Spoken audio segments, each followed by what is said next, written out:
അവളുടെ മുകളിലായി ആരോ കയറിയിരിക്കുന്ന പോലെ അനുഭവപ്പെട്ടു എന്നും. മരണലക്ഷണം എന്ന് പറയുന്നത് ഭയങ്കരമില്ല. ഒരാളുടെ മുഖത്തിന്റെ പിരികത്തിന് വ്യത്യാസമുണ്ട്. മരിക്കാറാകുമ്പോഴും ഈ പശുവിന് താടിക്ക് വ്യത്യാസം വരും. ഇത് രണ്ടും കാലന്റെ വാഹനങ്ങളാണ്. എപ്പോഴും മരണത്തിന്റെ സാന്നിധ്യം തിരിച്ചറിയുന്നതാണ് ഈ നായി. ഒരു കറുത്ത പുക പോലെ എന്തോ അങ്ങനെ മാറി മറയുന്നത് കണ്ടു. ഇതൊക്കെ ആയതോടെ കൃത്യം 1 മാസം തികയും മുൻപ് പേടിച്ച് അവിടെ നിന്ന് ഓടുകയായിരുന്നു. അല്ല, അത് അതിന് തന്നെ എഴുതിയിട്ടുണ്ടല്ലോ. ഞങ്ങൾക്ക് ഇതിലൊന്നും വിശ്വാസമില്ല. വിശ്വാസമില്ലെങ്കിൽ അവിടെ താമസിച്ചാൽ പോരെ. നോക്കുമ്പോൾ മീശയുള്ള ഒരാൾ തലകുത്തനെ ഇറങ്ങി വരുന്നു, അവിടെ വീണ് വരും. പകലുണ്ടെങ്കിൽ ഇരുട്ടുമുണ്ട്. ആ ഇരുട്ടിൽ പകലിലും ഇത്തരത്തിലുള്ള അദൃശ്യ സാമീപ്യ ശക്തികളുടെ സഞ്ചാരമുണ്ടെന്നും ആ സഞ്ചാരങ്ങൾ നിങ്ങൾ തിരിച്ചറിയണമെന്നേ ഞാൻ പറയുന്നു.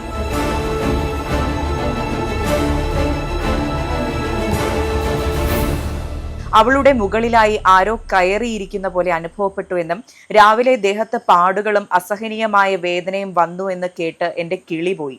സത്യം എന്തായിരിക്കും? സത്യം പ്രേതാത്മാവ് തന്നെയാണ്. നെഗറ്റീവ് എനർജിയുടെ ശ്വാസസ്ഥലമാണത്.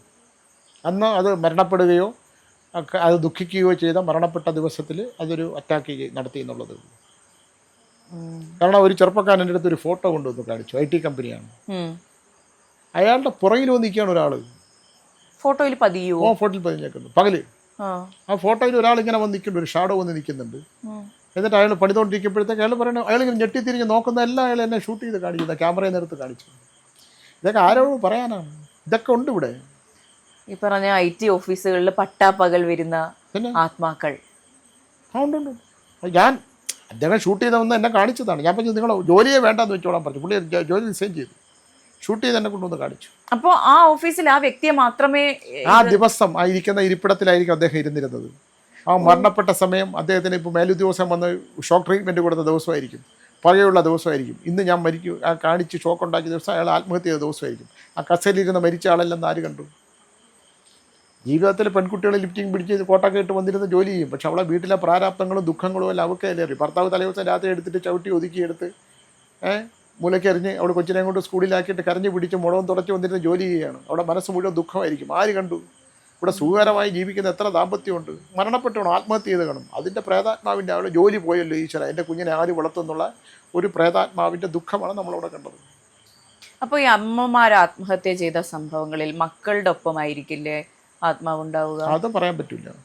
ഇല്ല. ഇവിടെ എവിടെ അപ്പോൾ മക്കളെ നോക്കണം. ഇന്നലെ ഒരു അമ്മ മക്കൾ വിളിച്ച് പറഞ്ഞില്ല, സ്വാമി എപ്പോഴും അമ്മമാരെ കുറിച്ച് മാത്രം സംസാരിക്കണം. മക്കളെ ദ്രോഹിക്കണം എത്ര അമ്മമാരുടെ ലിസ്റ്റ് വേണോ എന്നെടുത്ത് ചോദിച്ചു.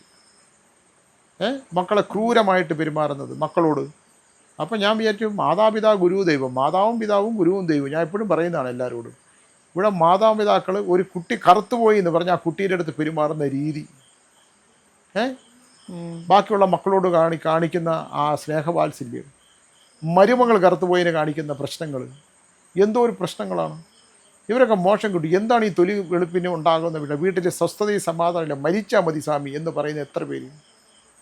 വീട്ടിലെ പ്രശ്നങ്ങൾ കൊണ്ട്, മാതാപിതാക്കൾ കൊടുക്കുന്ന ദുഃഖങ്ങൾ കൊണ്ട് എങ്ങനെങ്കിലും കുട്ടി ഉണ്ടായവർക്കാണ് ഇത്രയും പ്രശ്നം.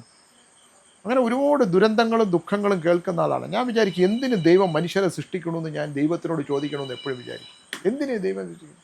വല്ല കാളയും പോത്തും ഒക്കെ ആണെങ്കിൽ വെട്ടി മാടായിട്ട് വിറ്റ് മറ്റേ ബീഫും ഇതൊക്കെ ആയിട്ട് വല്ലവൻ്റെയും കൂടെ അങ്ങ് പോകും. കുറച്ച് പേരെ കഴിയും പുല്ലകത്ത് നിന്ന് ജീവിച്ചാൽ മതി.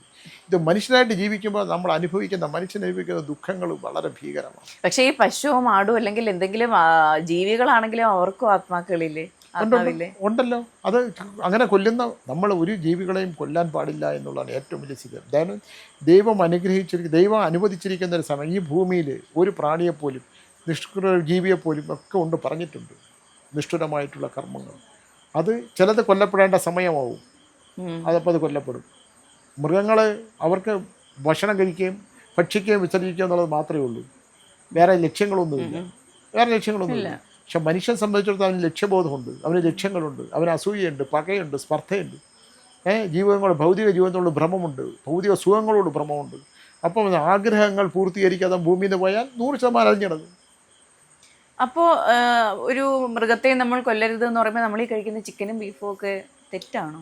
അത് എനിക്ക് പറയാൻ പറ്റില്ല. ഇല്ല, അത് അങ്ങനെ പറയാൻ പറ്റും. അവന് ഇഷ്ടമുള്ള അത് ചിലപ്പോൾ അത് ജീവിക്കുന്നത് നീ ഭൂമി പോയി ചിക്കനായിട്ട് വന്നിട്ട് വരാൻ പറയും. ഇപ്പം കോഴിയെ ബലി കൊടുക്കുന്ന പൂജകളില്ലേ, ആ ദൈവത്തിന് ബലി കൊടുക്കുക. ദൈവത്തിനാണ്. ആത്മാവ് വരുമോ ഇല്ലയോ എന്ന് എങ്ങനെ അറിയാൻ പറ്റും? മൃഗങ്ങളുടെ ആത്മാവിനെ കുറിച്ച് എനിക്ക് അറിഞ്ഞുകൂടാ. പക്ഷെ പശുക്കളുടെ ഞാൻ കണ്ടിട്ടുണ്ട്. കഥ പറഞ്ഞിട്ടുണ്ട്. പശുക്കൾ വളരെ ദൃഢമായിട്ടുള്ള നന്ദിനി എന്ന് പറഞ്ഞാലുള്ളൊരു പശുവിനെ വരുത്തി അത് രാത്രികളിൽ സാന്നിധ്യമായിട്ട് ആ തൊഴുത്തിൽ നിൽക്കണം കണ്ടിട്ടുണ്ട്. അത് മരണപ്പെട്ട് എത്രയോ കാലം കഴിഞ്ഞിട്ട് അത് മരണപ്പെട്ട് പാമ്പ് കുത്തി മരിച്ചൊരു ആത്മാവാണ്. ഒരുപാട് പാലുകൾ കൊടുത്ത ഒരു ആത്മാവാണ് പശുക്കളിന്. അത് ഇരട്ട പ്രസവം, ഓരോ പ്രസവത്തിൽ ഇരട്ട കുട്ടികളെ പ്രസവിച്ച പശു. എന്നിട്ട് അങ്ങനെ ഒരു പശു മരിച്ച അയാൾ ദുഃഖിച്ച് അയാൾ നെഞ്ചത്തടിച്ച് നിലവിളിക്കണമെന്ന് കണ്ടിട്ടുണ്ട്. അയാൾ മരണശേഷം ആ തൊഴുത്തിൽ പശുക്കുട്ടിയെ കണ്ടിട്ടുണ്ട്, പശുവിനെ കണ്ടിട്ടുണ്ട്, നന്ദിനി എന്ന് പറഞ്ഞു, ചാര കളറിലുള്ള.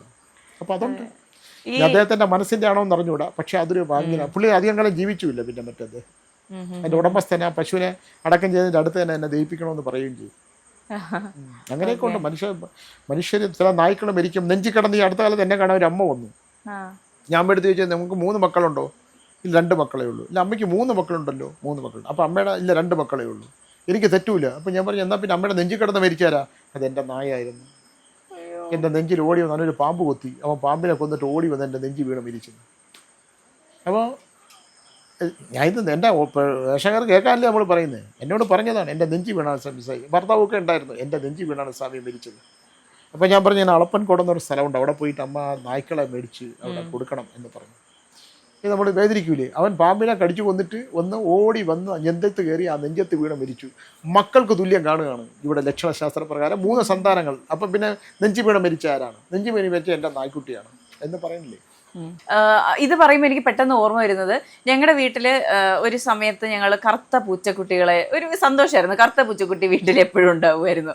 നമ്മൾ എവിടെയെങ്കിലും ഒരെണ്ണം കാണാതെ പോയാൽ അടുത്ത ഒരെണ്ണത്തിനെ കൊണ്ടുവരും. അങ്ങനെ ഒരു പൂച്ച ഞാൻ ഭയങ്കര സ്നേഹമായിട്ട് വളർത്തി. ഈ പൂച്ചയ്ക്ക് വയ്യാതെയായി. ഈ പൂച്ച ഞാൻ എൻ്റെ അടുത്ത് കിടത്തിയാണ് ഉറക്കുവരുന്നത്. ഒരു ദിവസം രാത്രി ഈ പൂച്ച എൻ്റെ അടുത്തുനിന്ന് എണീറ്റ് താഴെ ഇറങ്ങി. ഞാൻ കണ്ണൂർ നോക്കുമ്പോൾ തറയിൽ മരിച്ചു കിടക്കുകയാണ്. അയ്യോ. എൻ്റെ അടുത്ത് കിടന്നല്ല മരിച്ചത്, പക്ഷെ എൻ്റെ ഇപ്പോഴും ആ പൂച്ച കിടന്നതൊക്കെ എനിക്കിങ്ങനെ ഓർമ്മയുണ്ട്. മരണത്തിന് കാരണം എന്തായിരുന്നു? എന്ത് വയ്യാതായി എന്ന് മാത്രമേ അറിയുള്ളൂ. എന്താണ് പക്ഷേ സമയം അത്രേ കാണുള്ളൂ. അത് ആത്മാവില്ല. ഇല്ല, സാധാരണ അത് മൃത്യു അതിന് സമയം. നമ്മൾ ഏതിനും മരണസമയമായാൽ ശാന്തമായ മരണം. പക്ഷെ ഇപ്പം ടീച്ചറിൻ്റെ അമ്മ ഉറക്കത്തിൽ പോവും. ഇന്ന് രാത്രി അമ്മ സമയമായി. അപ്പോൾ അമ്മയെ ഞാൻ വാടക വീട്ടിലാണ് ഞങ്ങൾ താമസിക്കുന്നത്. ഞാൻ പറഞ്ഞു ടീച്ചർ 11 മണിയായപ്പം അമ്മയെ വീട്ടിലോട്ട് കൊണ്ടുപോകണം. അമ്മയ്ക്ക് ഇന്ന് രാത്രി 11 മണി വരെ സമയമുള്ളൂ. ടീച്ചർ പൊട്ടിക്കറിഞ്ഞു പറഞ്ഞു. അപ്പോൾ ടീച്ചർ പൊട്ടിക്കറിഞ്ഞു. ഞാൻ പറഞ്ഞു കരയരുത്, ഇത് വീരചരമമാണ്, ഒരു കുഴപ്പമില്ല. നേരത്തെ പറഞ്ഞ ബിന്ദു എന്ന് പറഞ്ഞ സ്ത്രീയുമായിട്ട് കട്ടിലിൽ കിടന്നു.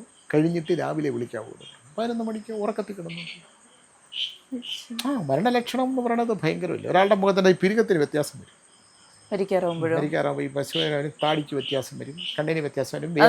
സാധാരണ ആൾക്കാർക്ക് മനസ്സിലാവുമോ? ഇല്ല, അത് നമ്മൾ ശ്രദ്ധിക്കില്ലോ. നമ്മളധികം അവിടെ കഴുത്തി കിടക്കുന്ന സ്വർണ്ണത്തിന് എത്ര വിലയുണ്ട്, വളയ്ക്ക് എത്ര വള കിടപ്പുണ്ട്, ഇതെന്നല്ലാതെ ഒരാളെ മനുഷ്യൻ്റെ നമ്മൾ മരണം എന്ന് പറയുന്നൊരു ഒരു ശാശ്വതമായ സത്യത്തിലേക്ക് നമ്മൾ മനുഷ്യനൊരിക്കലും പോകുന്നില്ലല്ലോ.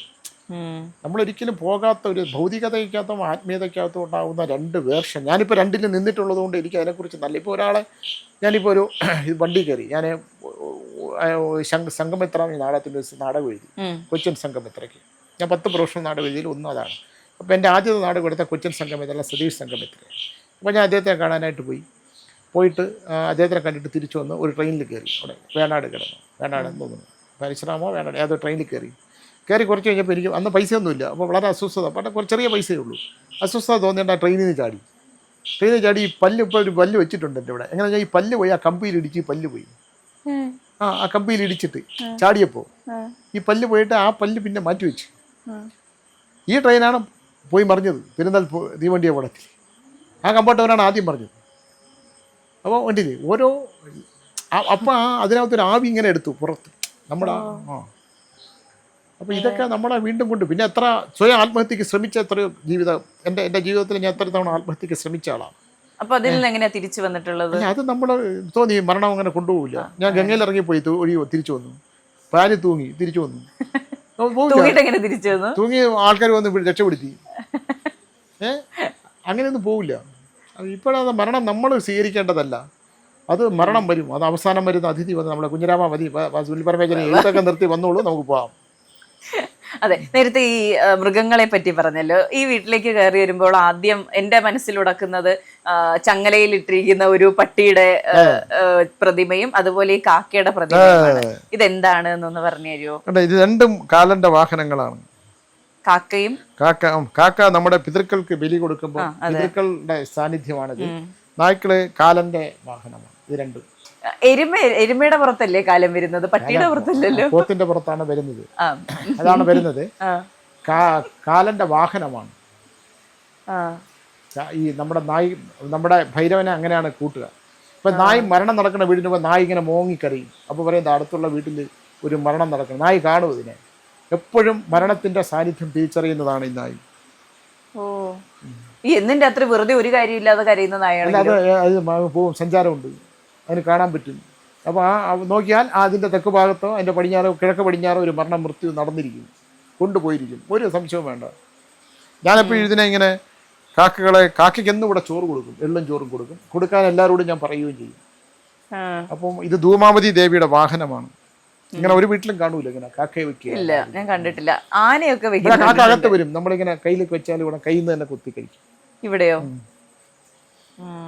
എന്നും കൊടുക്കും. ഞാൻ എൻ്റെ അവിടെ വരുന്നവരെ പറയും, നിങ്ങൾ വേറെ ഒന്നും ചെയ്യാൻ പറ്റിയില്ലെങ്കിൽ ബലികർമ്മം ഒന്നും വേണ്ട, കാക്കയ്ക്ക് തിരിച്ചു എള്ളും ചോറും കൊടുത്തോളാൻ പറയും. അത് പുണ്യമാണ്, പുണ്യമാണ്. ഇത് നമ്മൾ സേതു എന്ന് പറഞ്ഞൊരു ആർട്ട് ഡയറക്ടർ ഉണ്ട്, അവനെനിക്ക് തന്നതാണ്. ഞാനിത് മേടിച്ചു വിടാം. ചിലർ വന്ന് ഞെട്ടി പുറത്തു പോകും, പട്ടി കുറയ്ക്കൂല എന്ന് പറഞ്ഞാൽ. പട്ടി മൗനമാണെന്ന് പറഞ്ഞു, സന്യാസത്തിലാണെന്ന് പറയുന്നത്. ഓക്കെ, അടുത്തത് വായിക്കാം ഞാൻ. പ്രേതമാണോന്ന് അറിയില്ല, എനിക്കുമുണ്ട് ഒരു അനുഭവം. ഞങ്ങൾക്ക് ആർക്കും വിശ്വാസമില്ലാത്ത കാര്യമാണ്. ഒരു വീടും സ്ഥലവും ചാവക്കാട് എത്തുന്നതിന് മുൻപ് നല്ല വലിയ 2 നില വീട് 6000 രൂപ റെന്റിന് കിട്ടി. പൈസക്ക് ടൈറ്റ് ആയതുകൊണ്ട് ഒന്നും നോക്കാതെ അതെടുത്ത് 1 മാസം നിന്നില്ല. വേറെ ഒന്നുമല്ല, വാതിൽ തള്ളി തുറന്ന് നോക്കുമ്പോൾ ആരുമില്ല. ജനാല തള്ളി തുറക്കും, നോക്കുമ്പോൾ ആരുമില്ല. വീട്ടിൽ ഒരാൾക്കും പ്രേതഭൂതം എന്നിവയിലൊന്നും വിശ്വാസമില്ല. ഇപ്പോഴും പ്രേതമാണെന്നൊന്നും ഞാൻ പറയില്ല, പക്ഷെ എന്താണെന്ന് എനിക്കും അറിയില്ല. പിന്നെ ഒരു സന്ധ്യ സമയം നല്ല മണം വരും. നല്ല മണം എന്ന് വെച്ചാൽ അടിപൊളി മണം. അടുക്കള സൈഡിൽ നിന്നാണ് വരുന്നത്. ഒരു ദിവസം റൂമിൽ കിടക്കുമ്പോൾ ഒരു കറുത്ത സാധനം, അത് സാധാ ഫിലിമിൽ കാണുന്ന പോലെയുള്ള പ്രേതമൊന്നുമല്ല, ഒരു കറുത്ത പുക പോലെ എന്തോ അങ്ങനെ മാറി മറയുന്നത് കണ്ടു. പിന്നെ മമ്മി എൻ്റെ സിസ്റ്ററിന്റെ രൂപത്തിൽ ആരോ നോക്കുന്നത് പോലെ കണ്ടു. അവളാണേൽ എൻ്റെ റൂമിൽ കിടക്കുമായിരുന്നു ആ സമയത്ത്. അതുപോലെ ഉറക്കത്തിൽ ബെഡിൽ നിന്ന് ആരോ വലിച്ച പോലെ താഴോട്ട് പോയി. ഇതൊക്കെ ആയതോടെ കൃത്യം 1 മാസം തികയും മുൻപ് പേടിച്ച് അവിടെ നിന്ന് ഓടുകയായിരുന്നു. എന്തോ പ്രേത വീടായിരുന്നു അത്.